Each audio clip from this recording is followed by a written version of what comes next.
Mind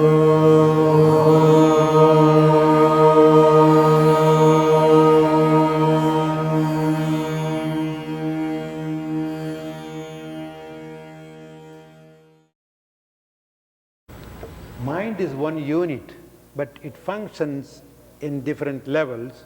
So you call that as the heart or the emotion or the intelligence, intellect. It can work through the brain, through the heart.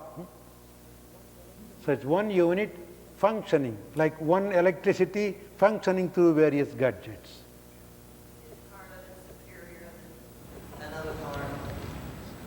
I could say so, yes. One part, there is a clean part, which you call the divine mind. The other part, the devil's mind. That is always the controversy between those two, the major parts. That's why we get into some sort of dilemma sometimes. One says, do it. Another says, no, no, don't do it. So we should always see carefully which is backed by the ego and which is by the clear conscience. The mind that is backed by the ego would always want to do things for selfish reasons. I would want to gain this, so I have to do it. Whereas the mind that is backed by the pure consciousness would say, it is for the benefit of everybody. You can do it. You should do it. If God created the creation because he's bored, doesn't that mean that he created in order to gain the fruits of a lack of boredom? Yeah, it could be so. Yes. He also wanted some fruit, probably. But only God can answer that. It's something like, it's not, God doesn't depend on this fruit. Like in a school, toward the end of the year, they have some annual sports or festival.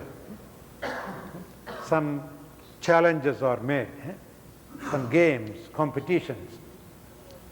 It's not that the teachers want to enjoy the fruit for themselves. It's just a sort of enjoyment for everybody. They create competition. And they don't even think or plan to create rivalry between students. That's not the plan of competition. It's of joy. So this is also a matter of joy, but unfortunately, many of us who stand in the line forget that we are running for joy.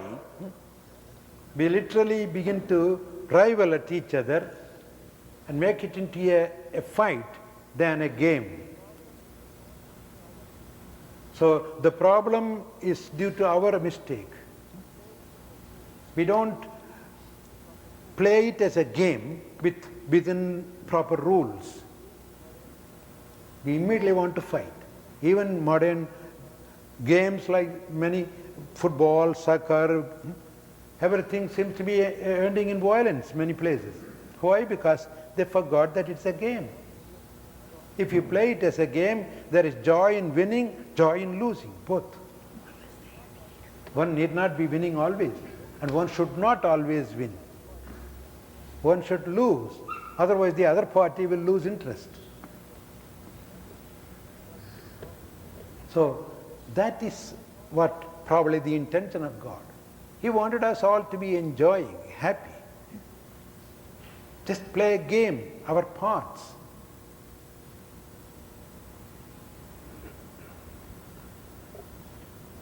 What is the final goal, man? Final goal, to find the happiness within. And after finding the happiness, just by the mere presence, whatever is prompted, he serves the world. Service is the goal. Sacrifice is the law of life. And even that sacrifice is not done consciously. By your mere presence, you are serving the world.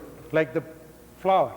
By the mere presence, it is serving us all by offering beauty and fragrance. It doesn't even know that it is giving something. Like that, by the mere presence of your beautiful personality, you create inspiration to others. You make others happy. You should not even say, I am going to serve you, I am going to help you. No. We don't need to serve anybody. By the very presence, by the presence of the light, we enjoy the light. The light need not say that I am giving you light. And it does not say so. So that is our goal. First, by realizing our true nature and thus serving others. That's the reason why in the scriptures we see, first know yourself, know thyself.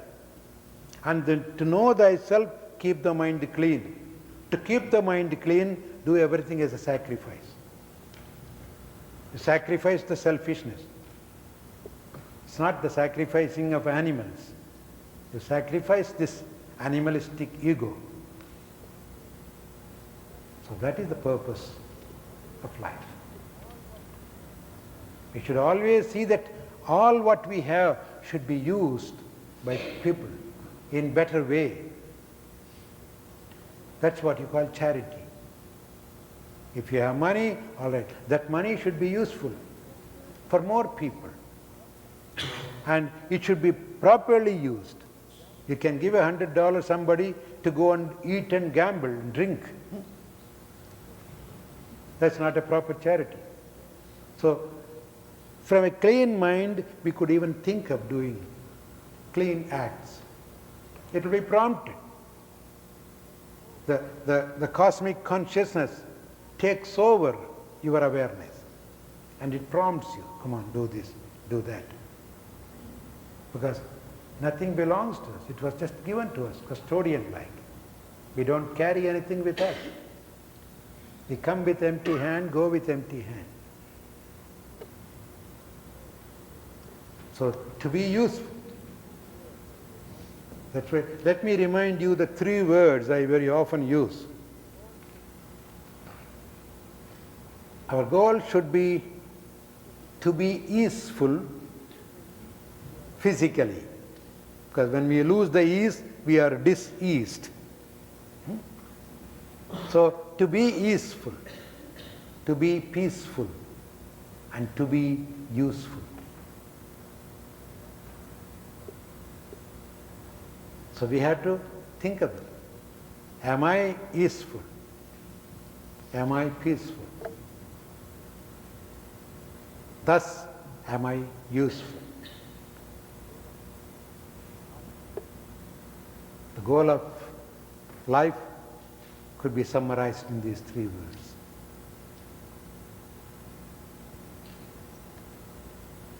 How do you know the ego in the mind? Is the ego through you? Who is asking? Please raise your hand. Let me know who is. Yes? How do you know the ego from the divine? Is the divine, does the ego fool you to think you are divine? I think you missed the point when I said the ego will always prompt you to do things for yourself. The selfish feeling will be there. Then that belongs to ego. Ego will never allow you to do something without the expectation of the result. It need not be always in the form of things or money, even for a little name, fame. By doing this, people will admire me. That's also a selfish act. Instead, well, I have been given this opportunity. The opportunity has presented itself. I am offering it. This is what is me. There is no egoism there. Then such act belongs to the divine part of the mind. So one has to look within always. The minute you feel like doing something, question yourself, why do I want to do? What is the purpose? Am I having any kind of motive behind? personal motive? Am I expecting a little name, a little fame, a little appreciation, some reward? If so, I should correct that. Because sometimes the ego is very cunning. Even in the so-called beautiful, spiritual, nice act, there will be a little ego sneaking in. It might appear to be you are building a nice, beautiful temple for the God. But in some corner, if I finish it, they will praise me. Somehow it sneaks in. One has to be very, very careful about it. But in the beginning, it's all right to do good things prompted by ego. It doesn't matter. And to stay away from the wrong things that would hurt people. And then when the ego becomes healthier, it will say, well, it's all right, let me do it for others. Okay.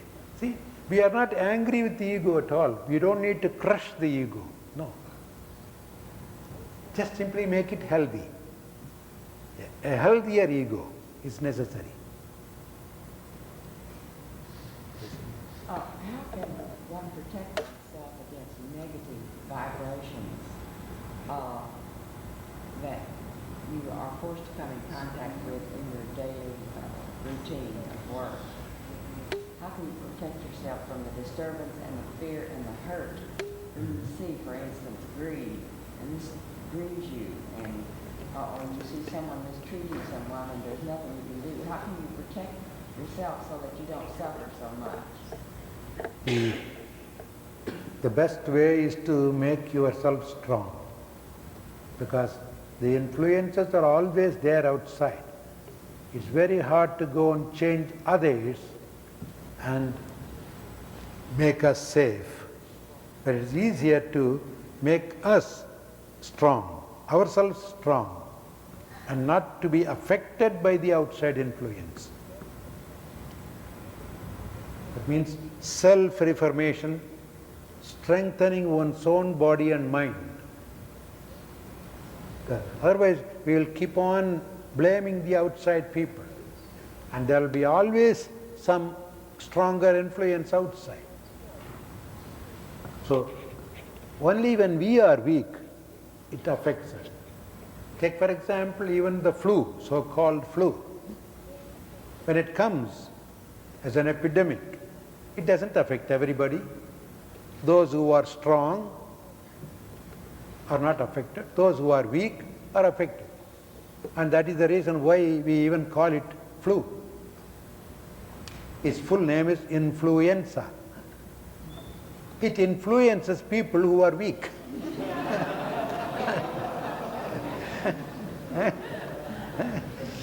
If you are strong, it won't influence you. And of course, we are really very loving people. We love our own country so much.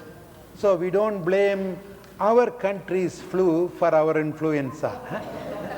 We never say American flu affected me. We always say London flu came, or Hong Kong flu came all the way. Our flu is harmless. Asian flu. See?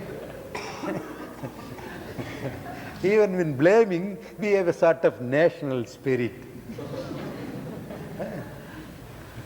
Swami Satchidananda? Yes, please. Would you speak again on the topic of food and possibly get on the subject of safety? No, what's your question? Because I can't give another big lecture. So precise answers I can give. You say something on eggs. Still, you have not asked me the question. Well, you discussed meat. In the topic of food, you discussed meat, but I don't believe... What is your question, sir? What do you say about eggs instead of chicken? Good. That is the right way, yes. Egg also is a part of flesh, because anything... Are you saying something more? No. Anything that begins to decay immediately is flesh. For example, break an egg and put it in a plate, and crush a potato and put it in another plate. Leave it for a few hours. Which one brings out foul smell? The egg. Because that has the flesh, the meat part in it. The meat immediately begins to decay, whereas the other one gets dehydrated. That is the difference. So the stuff that goes in, if it doesn't get digested quickly, it will begin to bring its foul smell. It will begin to eliminate its decayed matter. And that is the reason why most of the meat eaters are even afraid of raising their arms.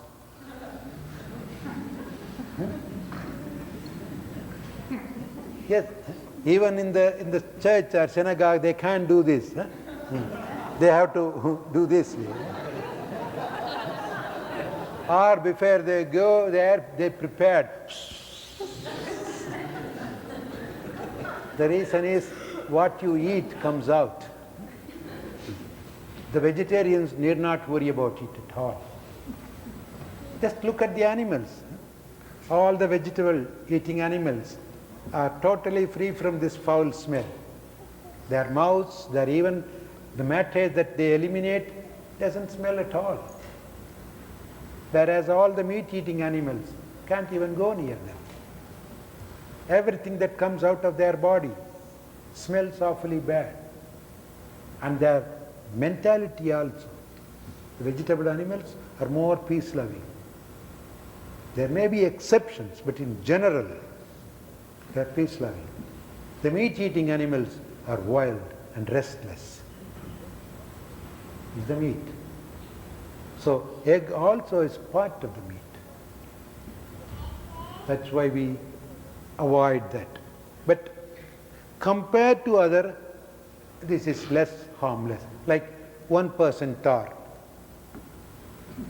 Like my cigarette has only 1% tar. If anybody has to eat, probably egg. And if they have to eat a little more, egg and fish. Normally we don't recommend that. And there is another great thing. Everybody says, how can I get protein? I ask such people to go and ask the elephant, how do you get your protein? The biggest animal, the strongest animal, Mr. Elephant. And all our energy is measured in horsepower. Isn't it? Brake horsepower, BHP. Is the horse a meat eater? No. Ask your horse, how do you get that energy? You don't use tiger energy. You haven't had tiger power. They do have power, but the difference is there. They have violence behind the power. Here, passive strength. We need passive strength, not violent, rajasic, killing strength. No.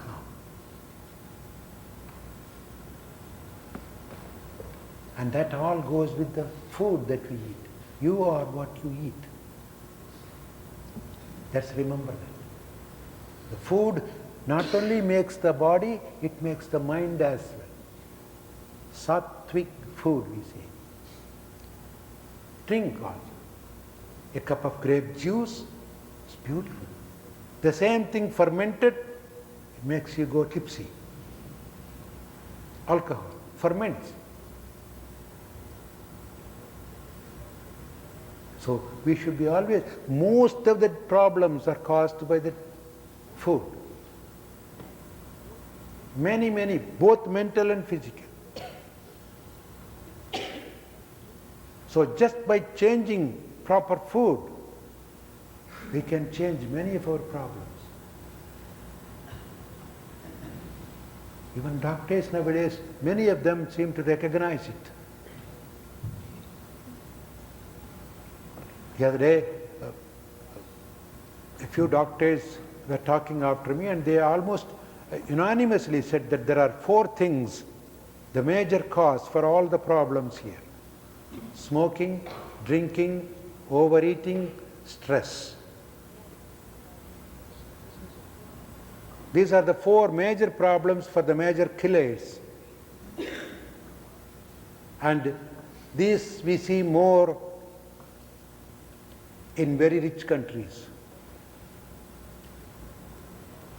Maximum percentage of cancer problems we see in this country because we are rich. It's a rich man's disease, not a poor man's. Let's know that. Why? Because we have enough money to put all the junk. Enough money to drink, enough money to smoke, enough money to overeat. During the World War II, there was food scarcity in Italy, and almost all the hospitals were empty because nobody fell sick. Statistics say so.